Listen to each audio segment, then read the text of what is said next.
Hi Vijay sir, நீங்கள் தான் தமிழ்நாட்டோட அடுத்த சிஎம் வரணும்னு எல்லோரும் ஆசைப்பட்றோம். அதுதான் நடக்கும்னு நாங்கள் நினைக்கிறோம். சார், உங்களுக்கு ஒரு டிப்ஸு நான் சொல்லணும்னு நினைக்கிறேன். அது உங்களுக்கு எப்படியாவது ரீச் ஆகணுன்றதுக்காக தான் இந்த வீடியோ போடுறேன். பாருங்கள். உங்கள் பொலிட்டிக்கல் அஜெண்டா உங்களோட நிர்வாகிகள், உங்களோட பிஏ எல்லாருக்கும் நீங்கள் ஷேர் பண்ணுங்கள். அதில் எந்த பொலிட்டிக்கல் மீட்டிங் அந்த மாதிரி விஷயங்கள் தனியாக நீங்கள் பண்ணிக்கோங்க. அது ஒன்றும் பிரச்சனை இல்லை. பட்டு பர்சனல் அஜெண்டா இருக்குது இல்லைங்களா? நீங்கள் ஃபேமிலியோடு வெளியில் போகிறதோ, இல்லை ஒரு ஹாஸ்பிட்டல் போகிறதோ, இந்த மாதிரி சில விஷயங்கள்லாம் யாருக்குமே தெரியப்படுத்தாதீங்க. ஸோ அது உங்களோட அஜெண்டா உங்கள் மனசுக்குள்ளே தான் இருக்கணும்.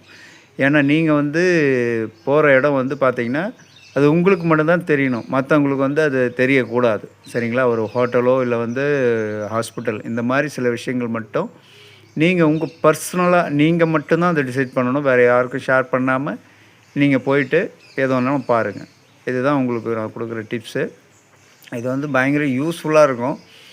ஏன்னா நீங்கள் நல்லா இருக்கணுன்ற இதில் தான் நான் இந்த பதிவை நான் போடுறேன். அதனால் நீங்கள் கேர்ஃபுல்லாக இருங்க.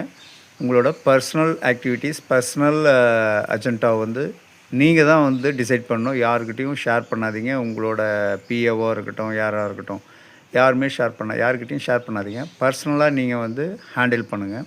அதுதான் சூப்பர். சரிங்களா? பாய்.